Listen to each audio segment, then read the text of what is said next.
시청자 여러분 안녕하세요. 별별 이야기 차현주입니다. 지난 9월 2일에는 우주비행사 3명을 태운 소유즈 로켓이 국제우주정거장을 향해 발사됐습니다. 이날 발사는 좀 특별한 의미를 갖고 있습니다. 옛 소련의 유리 가가린이 지난 1961년 4월 보스토크 1호를 타고 우주비행에 성공한 이후 54년 만에 500번째 우주선이 발사된 겁니다. 게다가 500번째 우주선이 발사된 발사대 또한 보스토크 1호가 발사됐던 카자흐스탄 바이코누르 우주기지여서 더욱 흥미로웠는데요. 50여 년 만에 500번의 발사, 그리고 첫 발사와 500번째 발사가 같은 발사대에서 이뤄졌다는 것. 그래서 더욱 의미 있지 않았나 하는 생각이 듭니다. 그럼 이번 한 주 동안에는 우주에서 어떤 일들이 벌어졌을까요? 3, 2, 1.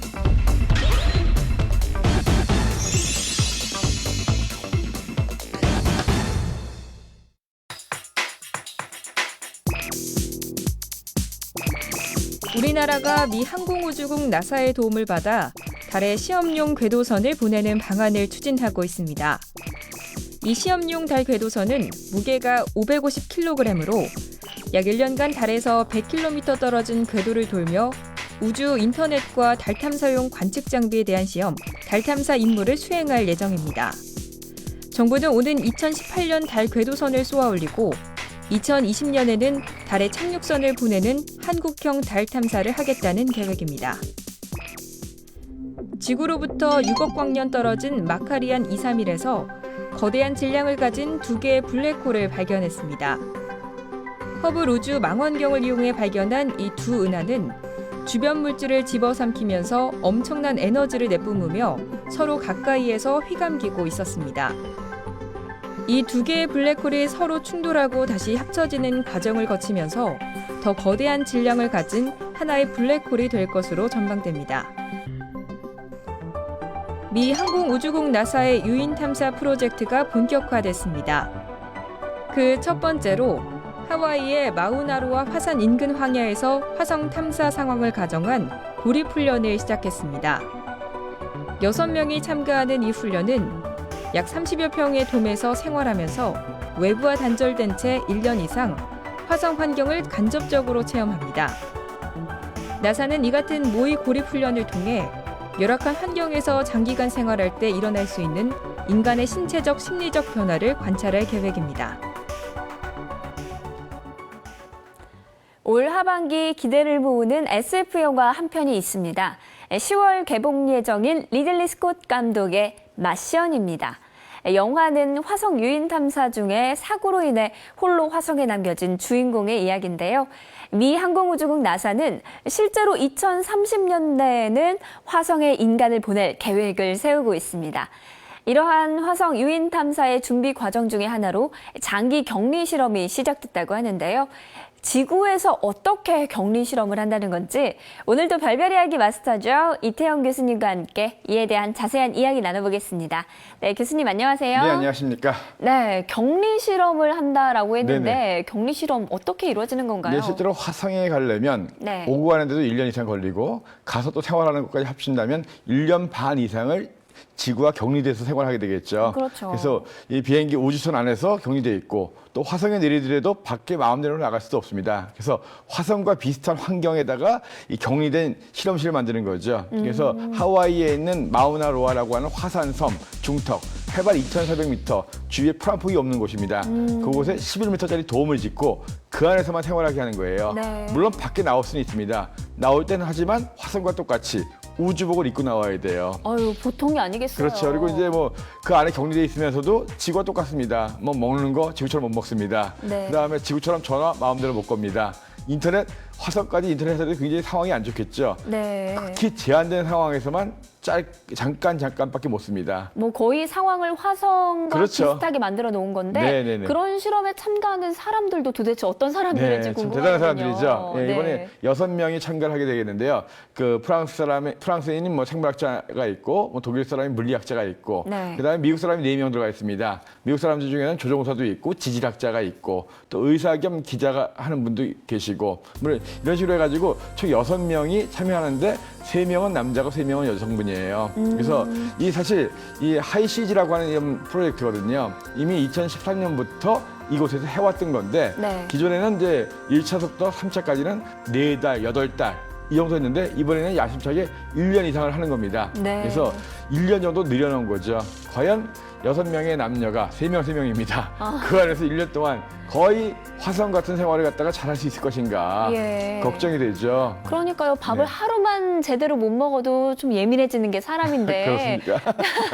이렇게 1년 네. 동안을 그렇게 내 맘대로 생활하지도 못한다고 생각하니까 네. 저는 네. 정신이 아찔해지는데 그럼 과연 이 실험으로 어떤 결과를 얻을 수 있을까요? 네, 지금 이제 어쨌든 그 2030년까지는 이 나사에서 화성에 사람을 보내겠다. 네. 그래서 기지를 만들겠다. 화성 관련된 영화 많이 나왔죠. 뭐 토탈 리코에서부터 뭐 미션 투 마스라든가 뭐 올해 개봉하는 마샬 같은 거라든가 이런 화성에 같은 영화를 보면은 정말 지구와 다른 환경 속에서 네. 고립된 그런 곳에 살아야 되는 거잖아요. 그러니까요. 그 얼마나 외롭고 그러면서 얼마나 또 이제 거기 있는 사람들끼리 의견 충돌이 많이 나겠습니까? 그 환경 속에 적응을 해야 되는 거죠. 그래서 여기서 1년 정도 생활하면서 과연 여러 가지 사람의 심적인 상태가 어떻게 변화하는지 네. 그리고 이 화성을 실제 사람이 갔을 때 어떤 것에 더 주안점을 줘야 되는지 뭘 주의해야 되는지 그래서 사실은 이런 걸 할 때는 천문학자라든가 우주공학자만 하는 것이 아니라 정말 의사도 있어야 되고 심리학자도 있어야 되고 네. 다양한 사람들이 이 프로젝트에 참여를 하게 되는 거거든요.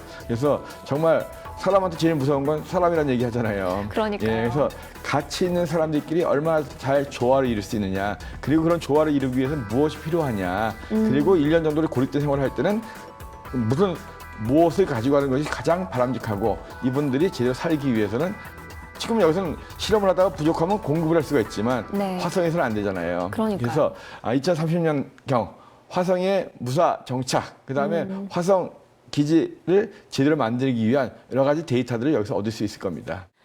네, 이제 화성에 인간을 보내기 위한 실험들도 점점 가시화가 되는 것 같은데요. 2030년대 인간이 화성에 발을 내디딜 그날 더 기대가 되네요. 별별 뉴스에서 다음 시간에 전해드릴 새로운 소식도 기대해 주세요.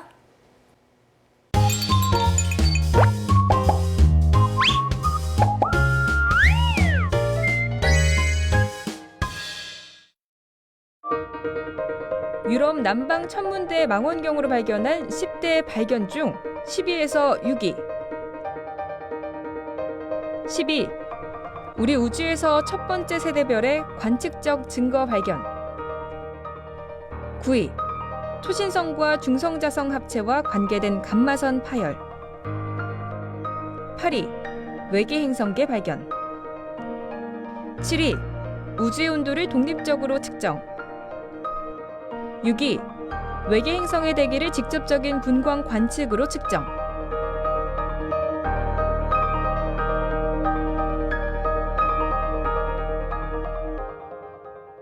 유럽 남방천문대 ESO는 독일, 프랑스, 영국, 이탈리아 등 유럽 14개 회원국이 운영하고 있는 천문기관입니다. 최고의 밤하늘을 보여주는 칠레의 아타카마 사막 일대에 세계 최고 수준의 천문 관측 설비를 갖추고 우주를 연구하고 있는데요. 정말 놀라운 성과를 거두고 있습니다. 최근 유럽 남방천문대는 유럽 남방천문대의 망원경들을 사용해서 이뤄진 10대 발견을 선정해서 공개했습니다.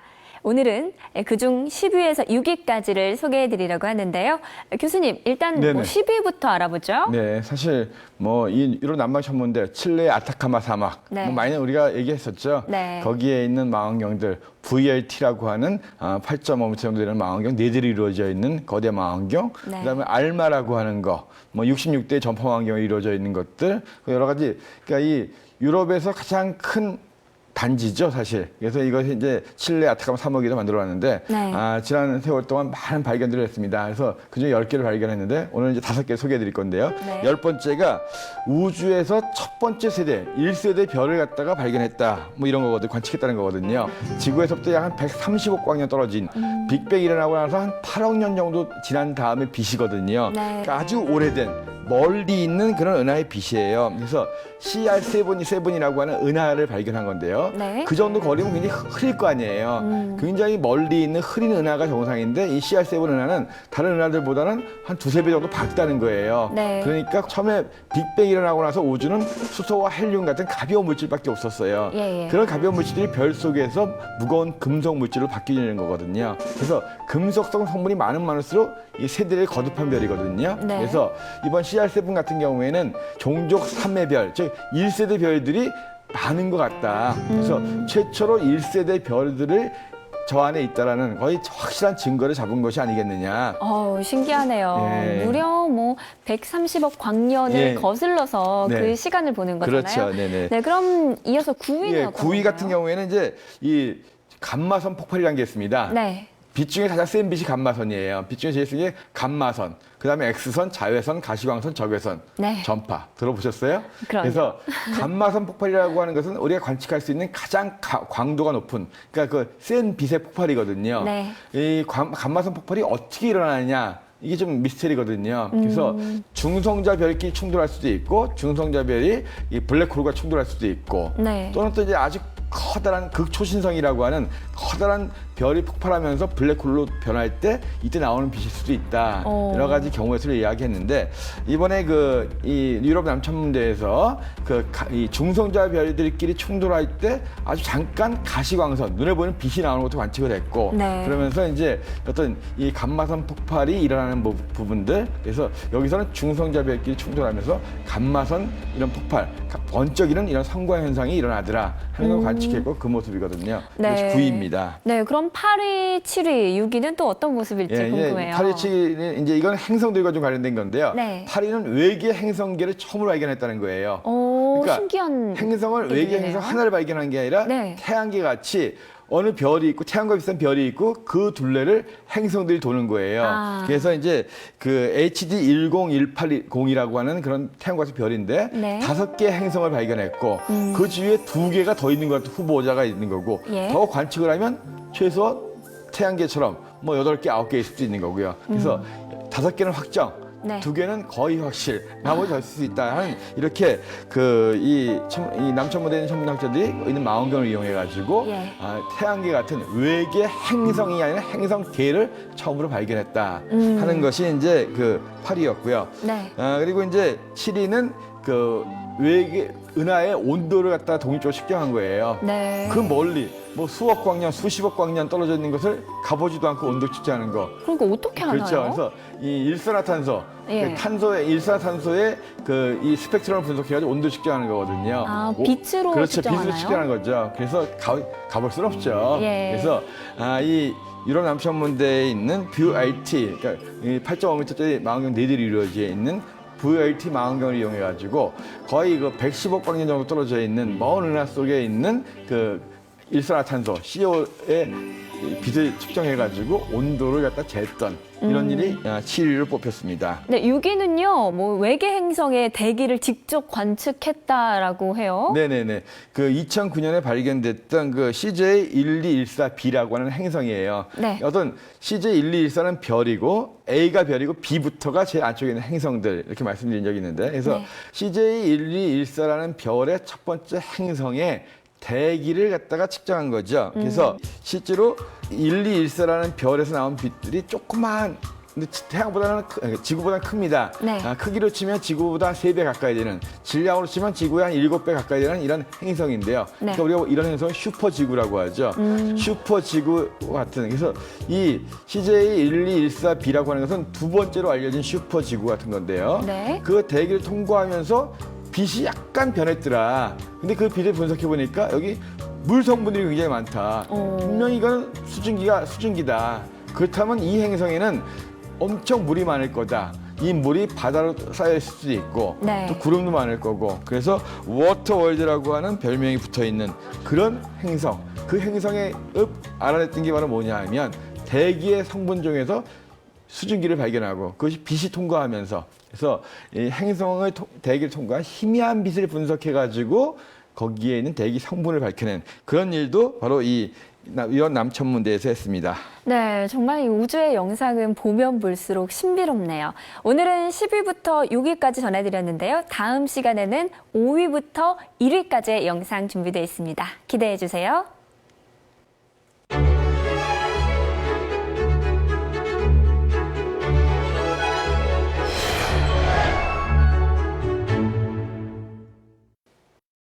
해원 신윤복의 전신첩에 묘사되어 있는 인물 풍속도는 자세히 들여다보면 마치 역사 드라마나 영화의 한 장면같이 그 시대의 생활상을 볼 수 있습니다. 오늘은 그중에서 야금 모행에 대해서 이야기를 하려 합니다. 금음달이 떠있는 밤에 노란 초립, 그 아래 추위를 막기 위한 풍차를 쓴 붉은 옷의 별감이 손짓하며 뭐라고 하고 있습니다. 시대는 야간 통행 금지가 있던 왕조 시대. 두 남녀는 통행 금지 시간인지도 모른 채 길을 나선 듯합니다. 갓을 쓴 양반과 긴 담뱃대를 문 기생. 술라군에게 불심 검문을 당하는 두 사람은 당황한 모습이 역력한데요. 기생과 함께 나오는 걸로 봐서는 양반은 거하게 술이 된 것 같습니다. 그런데 이 그림을 봤을 때 이 양반이 언제쯤 기방을 빠져나오던 길인지 알 수 있을까요?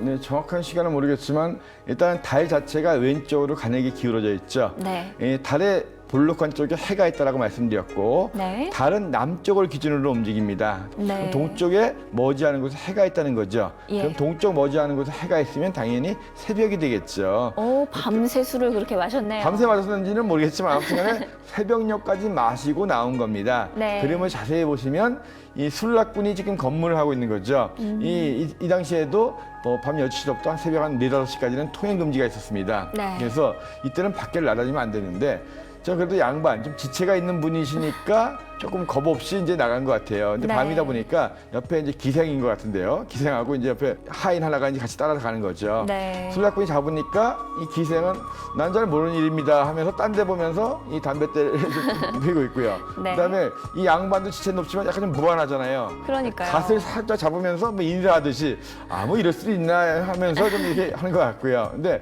기본적으로 이 그림만 봐서는 시간상으로는 거의 새벽 시간입니다. 네. 새벽 시간이고 그 당시가 이제 어쩌다 4, 5시까지는 통행 금지가 있었기 때문에 최소한 해 뜨기 전에 한 4, 5시는 되기 좀 직전이 아니겠느냐.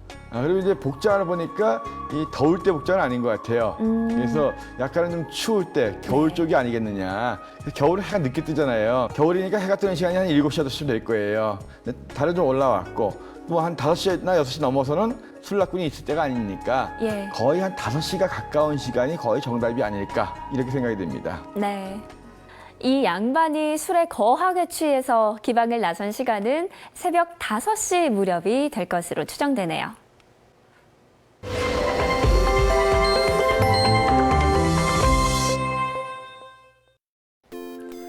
별별 이야기 오늘 준비한 소식은 여기까지입니다. 즐거운 시간 되셨나요? 다음 시간에도 유익하고 재미있는 우주 소식들 가득 담아서 찾아오겠습니다. 별별 이야기를 다시 보고 싶으신 분들은 YTN 웨더앤라이프 홈페이지에서 볼 수 있다는 것 잊지 마세요. 시청해주신 여러분 고맙습니다.